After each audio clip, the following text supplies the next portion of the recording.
beautiful theater here. I didn't do anything today. I'm a loser, man. You know what I was doing? I was sitting around, I was watching that show, MTV Cribs. You guys know that show?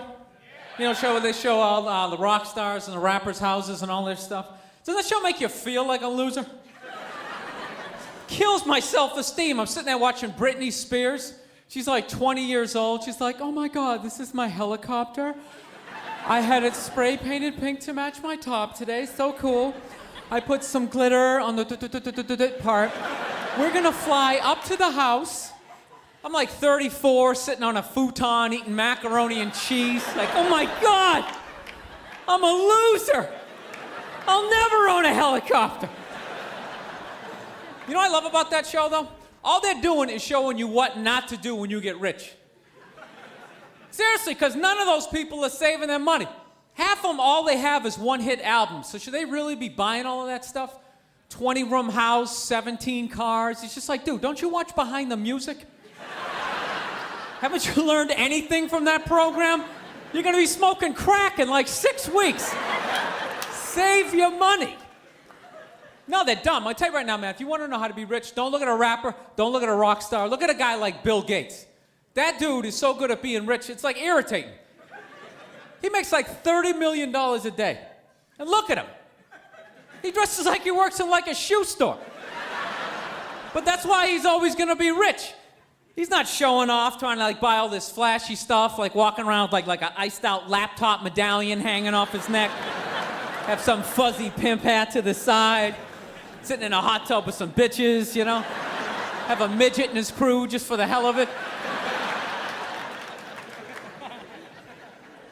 Have you noticed that's the new status symbol of rich people? Midgets. I'm serious. No entourage is complete now unless you have a midget. And you know what? That's good for midgets. Seriously, because historically, those people have not gotten good jobs. Even when they book a movie, they never get to be the lead, never get to be the hero. They always got to play like a troll or a fairy, running out from under a bridge, biting on somebody's leg. So, I was listening to George Bush today. You guys like George? No? Yes? No? I like George. You know what I like about George Bush? He makes me feel like I could be president too. Oh, he does. He's like the first guy, like, from my reading level, you know, like the first guy, like, from my math class to finally go out and do something. You know what I love about George? He can't say the word terror. He can't. He uses the word every speech. He can't say terror. He goes, tear. That's what he says. He goes, America will not stand for tear. Anybody who supports tear, if you're a terrorist, we're gonna get you. What kind of president goes, we're gonna get you? He's like some redneck they dragged out of a barbecue, put him in a suit. Yo, if you're standing on stage going, we're gonna get you, you should just be up there with a couple of bloodhounds going, go get him, Blue! Smell the shirt, go get him! Damn, that Blue's a good dog. I'll tell you one thing I have realized, though. When you go to war, man, that's the one time when you really have to, like, appreciate rednecks, though. No, you know why? Because rednecks, they're like the one group of people that actually want to go to war. Everybody else tries to get out of it. Like, rich people never go to war. You ask a college kid if he wants to go to war, he's just like, I'm taking this sociology class, and I think war is, like, really stupid. My roommate's, like, half Afghanis. That's going to cause some static. You ask a redneck if he wants to go to war, he's just like, hell yeah! Absolutely, I'm ready right now. You just point the direction, buddy. I'm ready to do this. No, they're frightening people, but you gotta utilize them. Seriously, you want to scare the enemy, okay? And rednecks are like America's Pitbulls. They should just sedate those people, drop them off in Afghanistan, just let them run wild. Just be like, dude, just go do everything you ever dreamed of doing. Just go crazy. Have one of your friends play the banjo, it'll scare the hell out of them. Seriously, you wouldn't want to draft a guy like me. I'm a comedian, I'm useless. I'm a coward, I don't like confrontations. You draft a redneck, not only is that dude a psycho, he'll actually save your money. Those guys show up to the Army, like, here's your M16. They're like, I already got one. I got some stuff in the trunk you ain't ever seen before, buddy. I went on the internet, got me some of that surface-to-air stuff, took it out hunting, got me a moose and a duck at the same time. I didn't even see the duck. Duck was over her. I'm aiming at the moose. Duck's over her. That's my peripheral over her. And the shot went up the moose's ass, and the shrapnel from his antler hit the duck. Duck came down. It's the best damn duck ever, right? So, anywho, I took the subway here this evening. I hate taking the subway because I have a very, like, howdy-doody, kind of mug-me kind of face. No, people tend to mess with me when I'm on the train, you know? So I don't look at anybody when I'm on the train. I just, like, stare at the floor, you know? This is a true story. One night, I'm sitting there. I'm staring at the floor. There's, like, 20 other people in the middle of the train. All of a sudden, I hear this lady's voice at the back of the train. I swear to God, she's sitting there. She's going, ow! Let go of my neck! I swear to God, she's like, ow! You're hurting me! Let go of my neck! And you know, it's like you don't want to look when some stuff like that's happening. You know, you try to ignore it, you're just sitting there going like, settle that. Make it go away. Don't want to see the rest of that. But it just keeps going. She's going, I said, ow! You're hurting me! Let go of my neck! So finally, I gotta look. I look down, I swear to God, man, this dude has got his girl, like right by the back of the neck. He's going, you shut the hell up! You shut up! She's like, ah! Shut up! So I don't know what the hell to do, you know? Because it's like, I really want to help her out, but I don't really know how to fight, so what am I going to do? I'm going to walk down the end of the train. 5 seconds later, I'm going to be going, ah! Let go of my neck! Ah! I was just trying to help! Ah! So I didn't do a damn thing. I didn't. I just sat there. I was like, to hell with her. She picked him. It's not my problem. I don't know if she's into that kind of thing, but... So I was watching a little bit of Oprah the other night. I don't really like that show. My girlfriend likes it, and I want to get laid, so, you know. No, you pick your battles. You know what I like about that show? They always examine relationships on that show. You know what I realized? Whenever they do it on those talk shows, 90% of the time, the dude is always wrong. It's unbelievable. Two people, 90% of the time, guy's always wrong. He's always like, this woman is always like totally innocent, like, I was just trying to make him some chocolate chip cookies, and he didn't think there was enough chocolate chips in the cookies, so he started beating me with the cookie pan. It was horrible. And the guy's like always the biggest moron ever, like, well, what? I wanted some cookies. Now, I'm not saying guys aren't jerks. I'm a good example of one, you know what I'm saying? But women can be jerks, too. They should balance it out. Like, you know a group of women I'd love them to do a show on? Are those 24, 25-year-old gorgeous women who will go out and, like, hook up and marry, like, a 80-year-old rich guy? You ever seen them hanging out with, like, Hugh Hefner? Some 70-year-old guy in his pajamas? Now, if they were just honest about it and were like, look, this guy's going to die in, like, 7 or 8 minutes. I'm going to get a bag of cash and a Lexus. I wouldn't have a problem with it.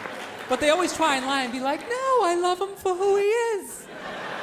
It has nothing to do with the big yacht. There's just something about the way he drools in his bathrobe as he pushes the checkers along. It's really enjoyable. You just want to be like, lady, you're humping him for his money. See, that's something I could never do, man. If some 80-year-old billionaire, rich old lady came walking down the street, started, like, hitting on me, sitting like, hey there, sonny. You know, started grabbing my ass. Oh, you're pretty firm. What, are you in the Navy or something? This big lady, get the hell away from me. Right, you're old, you're gross. You know, I'm sorry. I'm sure you were unbelievable back in the 20s when you were doing the Charleston, making beer in your bathtub, but you were at least 4 decades beyond humpable. I'm sorry. No, how do you have sex? I don't understand. How do you have sex with somebody 40, 50 years older than you? I'll tell you the only way you can do it. You know what you got to do? You got to put the will on the headboard. No, so at any point, if you lose your nerve, you just can read some of the stuff that you're getting. You're just sitting there like, oh my God, this is disgusting. What has become of me? Oh, a house in Miami. Okay, I can stick this out a little bit longer. I guess this isn't as bad as I was thinking a second ago. Nah, I got some issues, I guess. I do. I'm not gonna lie to you. Like, beautiful women. I don't trust beautiful women. I just don't. You know why? Because you know what I've noticed in my life as a man? Beautiful women are only around when you have stuff.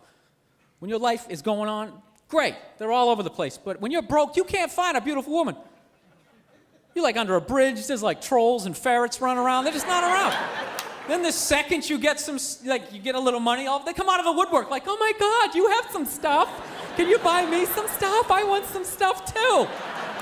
Then the second you go broke, oh my God, I left something over here next to this guy. He has stuff, I've always loved you. No, you know what solidified my issues? This is what solidified it, okay? I was at a Yankees game one time, right? And I'm sitting there, it was like the end of the inning, and Tino Martinez catches a foul ball to end the inning. You know how they always throw it into the crowd? So there's like 100 people going, Tino, ball. There's a beautiful girl sitting right in the front row. Of course, oh my God, I have these. I get to sit in the front row. What, this doesn't happen to everybody? So there's 100 people asking for this stupid ball. He walks right up to her, just hands it right to her. Didn't flip it, didn't toss it, handed it right to her. You know what I'd have to do in my lifetime to ever catch a foul ball? First of all, it would have to be like the 1 in a million chance that the ball was actually hit way the hell up where I was sitting, and like the upper deck, which means the ball's gonna be coming in at about 100, 120 miles an hour. So I gotta figure out like which body part I'm gonna sacrifice to slow it down. And then I gotta pounce on it, curl up in the fetal position as 8 guys punch me in the back of the head. And I pray to God that I can hang on until security gets there. And he just walked right up and just handed her the ball. She probably didn't even know what it was. Like, basket? Oh, baseball. Oh my God. Let me take this home and stick it next to my other unbelievable free things that I don't appreciate. Shelf in my house.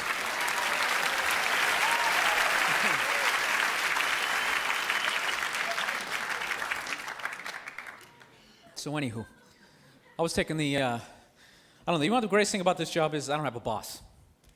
That's what I love about this job. I never wanted a job where I had a boss. That's why I used to always work in like warehouses, because my boss gave me a rough time. I could just get on a forklift and just like drive away from him. You know? And I realized I was too stupid to run a business.